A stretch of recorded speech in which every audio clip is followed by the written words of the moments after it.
ఇవాళ అదేమిటి అనుకుంటున్నారా, బజ్జీలు చేశాను. సో బజ్జీల నూనె మిగిలిపోతే దాని నూనె అనమాట, వేస్ట్ చేయడం ఎందుకు, మళ్ళీ నెక్స్ట్ డే ఎందుకు చేయాలని అది వాడేస్తున్నానండి. సో నేను మినపప్పు, జీలకర్ర, ఎండుమిరపకాయలు వేసుకున్నాను, ఆవాలు వేసుకోలేదు. కొంతమందికి ఆవాలంటే ఇష్టం ఉండదు కదా, సో ఆవాలు వేసుకోలేదు.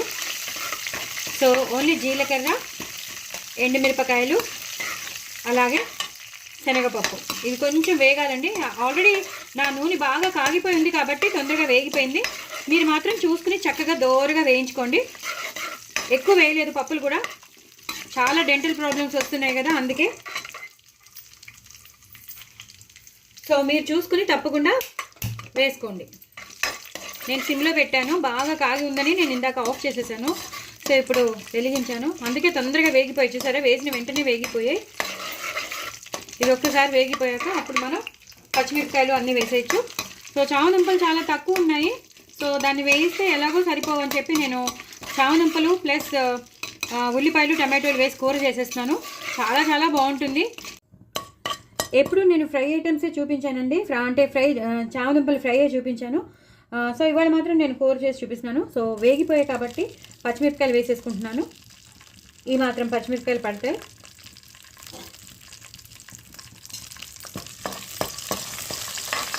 ఇవి కొంచెం వేగాలండి, పేలుతాయండి. చాలా రిస్క్ తీసుకుని నేను చేస్తాను, నిజంగా నాకు ఎన్నోసార్లు పేలాయి, అందుకే ఇలా అడ్డు పెట్టుకుంటున్నాను. నేను ఒక చేతితో ఫోన్ చేస్తూ ఇవన్నీ చేయడం చాలా కష్టం నాకు. సో దయచేసి నా ఛానల్ సబ్స్క్రైబ్ చేసుకోండి, సపోర్ట్ చేయండి.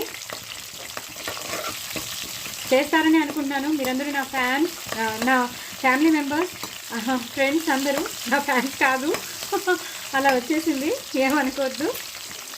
ఇప్పుడు తగినన్ని ఉల్లిపాయలు వేసేసుకోవాలండి. ఉల్లిపాయలు వేసేసుకుని ఇలా ఫ్రై చేసేసుకోవాలి. నేను ఇలా సన్నగా పొడుగ్గా తరిగి పెట్టేసుకున్నాను కాబట్టి తొందరగా వేగిపోతాయండి. చాలా చాలా టేస్టీగా ఉంటుంది. ఎప్పుడు ఫ్రైయే కాకుండా ఇలా కూడా చేసుకోండి, చాలా బాగుంటుంది. కానీ వెరైటీ ఏంటంటే నేను ఇందులో ఏం వేస్తున్నానంటే, అందరూ పులుసు కూరలాగా చేసుకుంటారు, అంటే కొంచెం పులుసు, చింతపండు పులుసు వేసి బెల్లం వేసి అలా చేసుకుంటారు.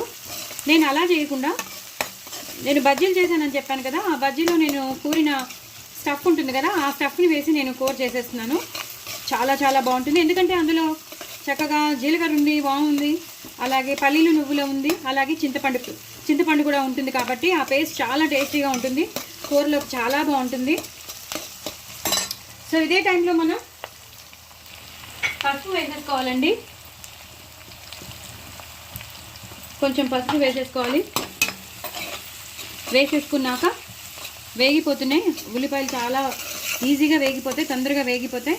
ఈ టైంలోనే అల్లం వెల్లుల్లి పేస్ట్ వేసుకోవాలి. నేను ఇంట్లో చేసిన అల్లం వెల్లుల్లి పేస్ట్ చెప్పాను కదండి, చాలా పంజెంట్ ఉంటుంది మాది. ఇలా వేసేసుకోవాలి. ఉల్లిపాయలు, పచ్చిమిరపకాయలు బాగా వేగిపోయి ఇప్పుడు కొంచెం కొత్తిమీర, కరివేపాకు కూడా వేసేసాను. ఆ వాసన పట్టాలి కదా, అందుకు. ఇవి కూడా వేగిపోయాక, ఎందుకంటే చామదుంపలు ఆల్రెడీ ఉడకబెట్టేసుకున్నాను కాబట్టి అవి ఏమి ఇప్పుడు ఉడకాలనే రూల్ లేదు. ఇప్పుడు టమాటోలు వేసేసుకుంటానండి. ఇలా నేను ఒక 2 టమాటోలు పెద్ద పెద్ద వేసేసుకున్నాను. ఇలా కలిపేసుకోవాలి.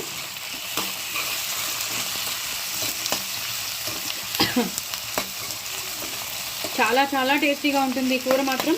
ఒకసారి మీరు కూడా తప్పకుండా ట్రై చేయండి. అన్నీ ఒక్కసారి టమాటోలు మగ్గిపోతే మనం మిగతా ప్రొసీజర్లోకి వెళ్ళిపోవచ్చు. నేను హైలో పెట్టాను కాబట్టి తొందరగా మగ్గిపోయాయి. ఇందులో కొంచెం పంచదార వేస్తానండి, కొంచెం షుగర్ వేస్తాను, చాలా బాగుంటుంది కూర.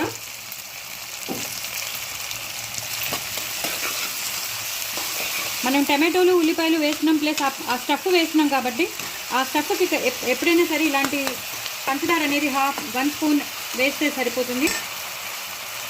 ఇప్పుడు నేను స్టఫ్ చెప్పాను కదా, పల్లి, నువ్వుల, చింతపండు, వాము, జీలకర్ర, ఆ పేస్ట్ మిర్చి బజ్జీలో వేసిన స్టఫ్ మనం మధ్యలో పెడతాం కదా, మిర్చి బజ్జీది అది వేసేసుకోవాలండి. ఇలా వేసేసుకుని ఇలా మొత్తం అంతా ఇందులో వెళ్ళిపోవాలి. అలాగే నేను ఇందాక మిక్సీ చేసినప్పుడు చాలా నీళ్ళు వచ్చేస్తాయి. ఆ పేస్ట్ నీళ్ళు ఇందులో వేసేస్తాను. వేసేసి మొత్తం అంతా ఇందులో ఇలా కలిపేయాలి. ఇప్పుడు నేను హైలో పెట్టుకున్నాను. కూర టెక్స్చర్ చూసారా ఎంత బాగా వచ్చిందో, వైట్గా ఉంటుంది కూర. మనం తీసుకున్న ఇంగ్రీడియంట్స్ బట్టి ఆ పేస్ట్ వేసుకోవాలండి. ఇప్పుడు నేను చామదుంపలు వేసేస్తున్నాను. ఇలా సన్నగా తరిగి పెట్టుకున్న చామదుంపలు వేసేయాలి. అవి ఆల్రెడీ ఉడికిపోయి ఉన్నాయి కాబట్టి ప్రాబ్లం లేదు.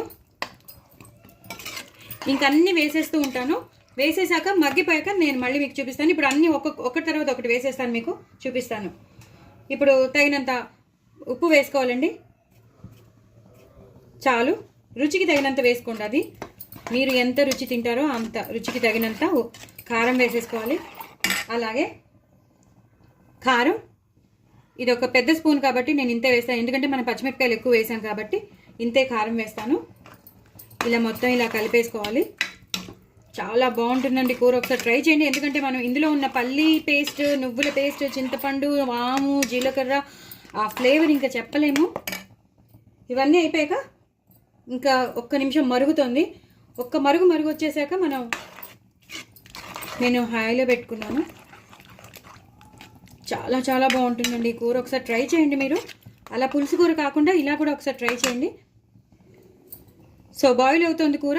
ఇప్పుడు గరం మసాలా పౌడర్, అలా ఇందులోనే నేను కొంచెం ఆవాలు మెంతుల పౌడర్ కూడా కలిపేసాను. రెండు కలిపేసిన పౌడర్, గరం మసాలా అండ్ ఆవాలు మెంతుల పౌడర్ కలిపేసేసి మీకు ఎంత కారం తినగలరో అంత వేసుకోండి. నేను ఇంకొంచెం వేసుకుంటాను, అప్పుడే బాగుంటుంది కూర అనేది.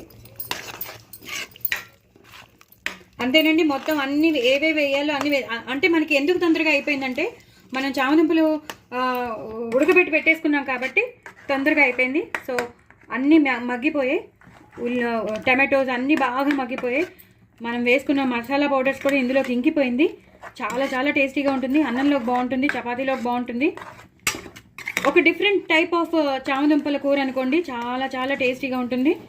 సో డూ ట్రై ఇట్ అండి. నా ఛానల్ సబ్స్క్రైబ్ చేసుకోండి, సపోర్ట్ చేయండి. వెరీ వెరీ వెరీ టేస్టీ కూర అండి, చాలా చాలా బాగుంటుంది. ఇప్పుడు ఏం చేస్తానంటే అంతా కూర అంతా అయిపోయిందండి, కొత్తిమీర కరివేపాకుతో గార్నిష్ చేసేసుకోవడమేనండి.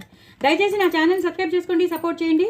నేను మరీ ఇంకా చెప్పక్కర్లేదు, కానీ మీరు మాత్రం తప్పకుండా ట్రై చేయండి. చాలా చాలా టేస్టీ అయినా డిఫరెంట్గా ఉండే చామదుంపల కర్రీ, చాలా చాలా టేస్టీగా ఉండే చామదుంపల కర్రీ. బాయ్ అండి.